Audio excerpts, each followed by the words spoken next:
घर वाले हाथ में मोबाइल देख के ऐसे घूरते हैं जैसे उन्होंने मोबाइल नहीं बंदूक देख ली हो। पहले इतना मेकअप नहीं होता था इसलिए ब्रेकअप नहीं होता था, सीधी बात, नो बकवास। शादी के लिए पापा नहीं मानेंगे वाले 98% मामलों में तो बेचारे पापा को तो पूरे कांड का पता भी नहीं होता है। इंसान की जीभ में एक भी हड्डी नहीं होती, फिर भी ये जीभ इंसान की संपूर्ण हड्डियां तुड़वाने की ताकत रखती है। पूरे विश्व की महिलाओं की बस इतनी सी ख्वाहिश होती है, पतली भी रहे और अपने पति पर भारी भी रहे। चाणक्य के नौकर ने क्या खूब कहा था कि आने वाले कलयुग में मनुष्य को अपना दिल 3-4 जगह लगा के रखना पड़ेगा, जिससे आपका दिल टूटेगा नहीं, सिर्फ मामूली खरोंचें आएंगी। तुम बहुत सुंदर और बहुत पतली भी लग रही हो, आई लव यू जानू। ऊपर लिखे मंत्र का घर में प्रतिदिन 2 से 3 बार अपनी पत्नी के सामने जाप करने से परिवार में सदा शांति रहती है और बोले जाने वाले इस झूठ का पाप भी नहीं लगता है। कुछ लड़कियां भिंडी की तरह होती है, किसी से सेट नहीं होती, अकेली ही जल भून लेंगी। जो कहते हैं ना कि आवश्यकता है घर की चौखट पे चावल से भरे लोटे को लात मारने वाली की, रुको जरा सब्र करो, उसके बाद तो जीवन भर लात ही पड़ने वाली है। कलयुग की माँ बेटी की बातें देखिए। माँ, बेटी तेरे खातिर रिश्ता आया है, लड़का डॉक्टर है, मंगेश नाम है। बेटी का जवाब, पर माँ मैं अपने बॉयफ्रेंड राहुल से प्यार करती हूँ। माँ बोली, बेटी प्यार तो तू इससे पहले भी लक्की और सुरेश से करती थी। मैडम बोली, बच्चों बताओ आई लव यू शब्द का आविष्कार किस देश में हुआ? कलयुगी स्टूडेंट बोला, चाइना में। मैडम, वो कैसे? कलयुगी स्टूडेंट, क्योंकि इसमें सारे चाइनीज खून है।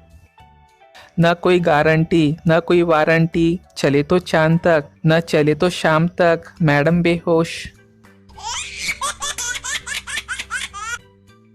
पुरुषों को एक औरत की ताकत का अंदाजा उसी समय लगा लेना चाहिए जब वो उसे लेने के लिए पूरी बारात लेके जाता है और वो शेरनी उधर से अकेले चली आती है।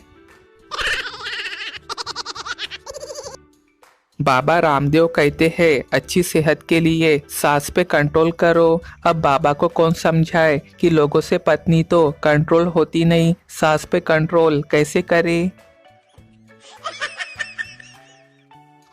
एक कड़वा सच, सेवा सबकी करो मगर आशा किसी से मत रखो, क्योंकि सेवा का सही मूल्य ईश्वर ही दे सकता है, इंसान नहीं। अर्ज किया है वफादारी मिलेंगी हर रिश्तों में, वाह वाह वफादारी मिलेंगी हर रिश्तों में, जब बात होठों से नहीं नोटों से होगी। अगर आप 2 लड़ने वालों के बीच सुलह ना करा सको तो कोई बात नहीं, आप इस तरीके से भी अपना फर्ज निभा सकते हैं। चुपचाप नीचे बैठ जाए, इससे दूसरे लोग भी उनका झगड़ा देख सके और आनंद ले सके। ये जो तुम किसी एक आदमी के लिए पूरे दुनिया के सामने व्हाट्सएप स्टेटस लगाते हो ना, इसके बारे में शास्त्रों में कुछ नहीं लिखा गया है, क्योंकि उस समय ऋषि मुनियों को लगा ही नहीं था कि इंसान इस तरह बुद्धिहीन हो जाएंगे कि जरा सी बात के लिए स्टेटस पे अपना रोना गाएंगे। ये भारतीय टीवी सीरियल्स में हमेशा एक ऐसा आदमी जरूर होता है जिसे दुश्मन का सारा सच पता होता है, लेकिन वो पैरालाइज होता है और कुछ बोल नहीं सकता। लड़की बोली, मैं आपके बेटे से प्यार करती हूँ और उससे शादी भी करना चाहती हूँ। भारतीय माँ, बेटी ऐसी भी क्या मजबूरी है तुम्हारी जो मेरे बेवकूफ़ बेटे पे तेरा दिल आ गया। भारतीय माताएं, तूने मेरे बच्चे को क्यों मारा? पड़ोसन, उसने मुझे मोटी कहा इसलिए। भारतीय माताएं, तो तुम्हें उसे मारने की बजाय अपनी खुराक में कमी करनी चाहिए ना। कलयुग की बीवियां बड़ी खतरनाक होती है। देखिए, बीवी बोली, सुनो जी, मैं क्या मोटी हो गई हूँ? पति, नहीं बीवी, तुम झूठ बोल रहे हो। पति उसका मन रखने के लिए, हाँ थोड़ी सी। बीवी गुस्से से, तो तेरे खानदान का थोड़ी ना खाती हूँ। पति बेहोश। स्त्रियों की सबसे बड़ी समस्या, जब बहू बनती है तब सास अच्छी नहीं मिलती, जब सास बनती है तब बहू अच्छी नहीं मिलती, जब देवरानी बनती है तब जेठानी अच्छी नहीं मिलती, और जब जेठानी बनती है तब देवरानी अच्छी नहीं मिलती, जब भाभी बनती है तब ननंद अच्छी नहीं मिलती, और जब ननंद बनती है तो भाभी अच्छी नहीं मिलती। अंत में यदि सभी अच्छी मिल भी जाए तो काम वाली बाई अच्छी नहीं मिलती। और अब बचा आखिरी में बेचारा पति, तो कसम से आज तक वो किसी को भी अच्छा नहीं मिला।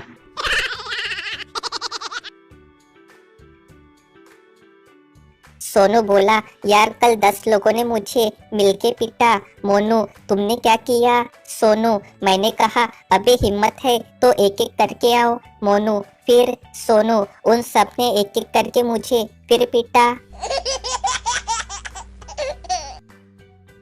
2 चूहे बाइक पे घूम रहे थे। शेर के बच्चे ने लिफ्ट मांगी। एक चूहा बोला, सोच ले फिर तेरी माँ कहीं ये न कहे कि गुंडों के साथ घूमता है।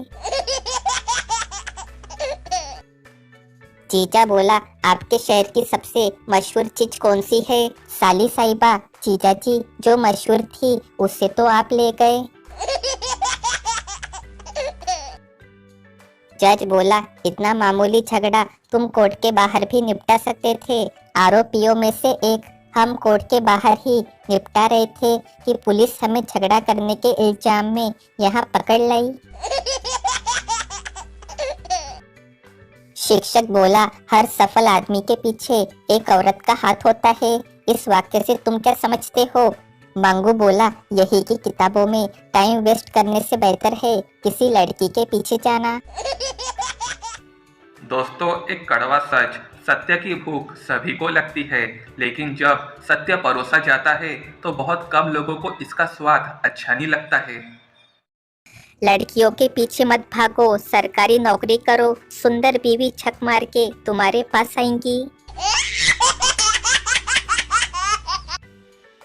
किराएदार, आपके मकान में तो चूहे नाच रहे हैं। मकान मालिक, तो 4000 में क्या कैटरीना नाचेंगी? सड़क पर दौड़ते नवयुवक के करीब बाइक लगा के पूछा, तुम जॉब के लिए जा रहे हो और फौज की तैयारी भी कर रहे हो?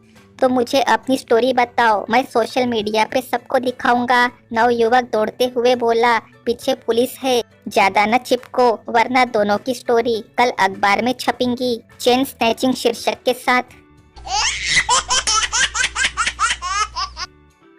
हर तरफ पढ़ाई का साया है, किताबों से किसने सुख पाया है। हम तो जाते हैं ट्यूशन लड़कियां देखने और सर कहते हैं, देखो इतनी बरसात में भी लड़का पढ़ने आया है।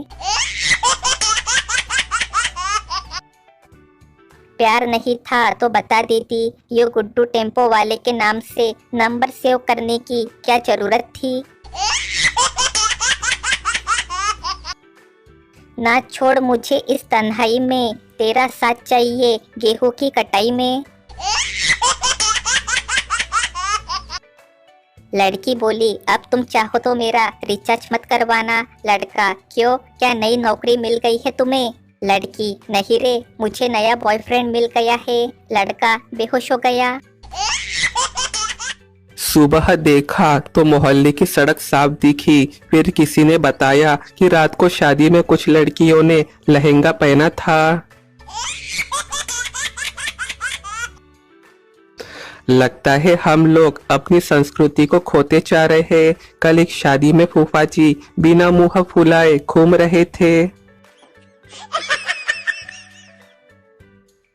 दिसंबर महीने में शादी करने का सबसे बड़ा नुकसान, एक महीने में ही बीवी 1 साल पुरानी हो जाती है।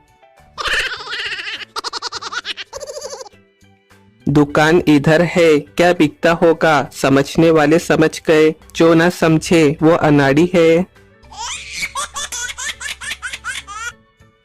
नफरत से कोई बर्बाद हो या ना हो, लेकिन ये साला प्यार इस कलयुग में बर्बाद करके छोड़ता है।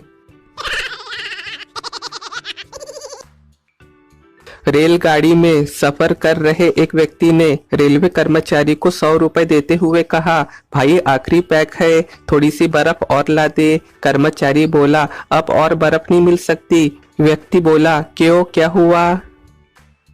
कर्मचारी बोला, साहब डेड बॉडी पिछले स्टेशन पे उतर गई। ये सुनकर उस आदमी की भी पूरी दारू उतर गई। एक बार एक आदमी बस में चढ़ा तो कंडक्टर उससे बोला, हाँ टिकट। आदमी, 2 दे दो, शिवाजी नगर की। कंडक्टर, दूसरी सवारी कहाँ है? आदमी, कहीं नहीं है। कंडक्टर, तो 2 टिकट क्यों भाई? आदमी बोला, भाई एक खो गई तो दूसरी काम तो आएंगी। कंडक्टर छेड़ते हुए बोला, भाई दूसरी भी खो गई तो? आदमी बोला, तो एक टिकट मैंने बस अड्डे पर भी तो ली थी ना। कंडक्टर फिर से छेड़ते हुए, भाई वो भी खो गई तो? आदमी ने जेब से पास निकालते हुए दिखाया और कहा, तेरे फूफा ने पास बनवा रखा है, ये किस दिन काम आएगा बे? कंडक्टर अपने मन में खींचते हुए, यार अजीब पागल इंसान है, फिर भी चल छोड़ और मजे लेता हूँ। अच्छा भाई साहब, मान लो पास भी खो जाए तो क्या करोगे? आदमी बोला, तो क्या, मैं रोडवेज का सरकारी कर्मचारी हूँ, हमारी टिकट ही नहीं लगती भाई। कंडक्टर सीधा, बेहोश ना भाई साहब। एक कड़वा सच, इस जमाने में वफा की तलाश ना कर मेरे दोस्त। वो वक्त और था जब मकान कच्चे और लोग सच्चे हुआ करते थे। पहले मेरा एक दोस्त बहुत ही काला हुआ करता था, फिर उसको सरकारी नौकरी मिल गई। आज वो चॉकलेटी बॉय के नाम से प्रसिद्ध है। लेडी बोली, तुमने बहुत ही अच्छा फेशियल कर दिया, कितने साल का अनुभव है तुम्हें? गर्ल, मैडम आज पार्लर में पहला दिन है, पहले बर्तन मांजती थी। कुछ लोग लड़ने को इतना आतुर रहते हैं कि कोई आभार भी कहता है तो उन्हें आ बाहर सुनाई देता है। खाली स्थान भरिए, कुत्ते की नींद, गिरगिट के रंग, मगरमच्छ के आंसू और डैश पर कभी भरोसा मत करना। दोस्तों कमेंट करके बताएं। ब्रेकअप के बाद रोती हुई लड़की को कंधा देने वाला दोस्त अगला बॉयफ्रेंड बनने का प्रबल दावेदार होता है। एक लड़की को अनजान नंबर से एक लड़के का व्हाट्सएप पर मैसेज आता है। लड़का, हेलो। लड़की, कौन हो तुम? लड़का, हसरत तेरी। लड़की, देखते हो क्या? लड़का, सूरत तेरी। लड़की, चाहते हो क्या? लड़का, मोहब्बत तेरी। लड़की, पछताओगे। लड़का, किस्मत मेरी। लड़की, मैं 3 बच्चों की माँ हूँ। लड़का, ओ तेरी। लड़की, बोलो ना जान मेरी। लड़का, सॉरी आंटी, तौबा मेरी। लड़कों एक बात बताओ, तुम्हारी वाली गर्लफ्रेंड को रात में मौसी का कॉल आता है कि बुआ का? पूछना ये था कि हमेशा लोग कहते हैं सारा जग बेवफा होता है, ये जग ही बेवफा क्यों होता है? गिलास क्यों नहीं होता? लोगों पर दरिया दिली इतना बढ़ चुका है कि अगर कोई लड़की बोल दे उसे मोर बहुत पसंद है तो यहाँ कुछ लड़के सर पे झाड़ू डाल के मोर भी बन जाएंगे। एक आदमी की घरवाली मर गई पर उसकी आंखों में आंसू की एक बूंद न थी। उसके एक दोस्त ने कहा, रोगे नहीं तो लोग क्या कहेंगे? आदमी बोला, मन में तो खुशी है तो आंसू कहाँ से आएंगे? दोस्त बोला, तू ये सोच कि तेरी बीवी जिंदा हो गई है। अब वो आदमी बिलक बिलक कर रो रहा है। सब उसे चुप कराने में लगे हैं, लेकिन वह चुप ही नहीं हो रहा है। ब्यूटी पार्लर में अखबार पढ़ रहे एक आदमी के कंधों को धीरे से छूते हुए महिला ने कहा, आइए चलते हैं। वो आदमी डर के मारे पसीना पसीना हो गया और बोला, देखिए आपको शायद कोई गलतफहमी हुई है। मैं एक शादीशुदा आदमी हूँ और यहाँ पार्लर में मैं अपने पत्नी के साथ आया हूँ। महिला शर्माते हुए बोली, ध्यान से देखो, ये मैं ही हूँ, तुम्हारी पत्नी। वो आदमी सीधा कोमा में है। एक प्यारा संदेश, अपने स्वभाव को हमेशा सूर्य की तरह रखिए, न उगने का अभिमान, न डूबने का डर।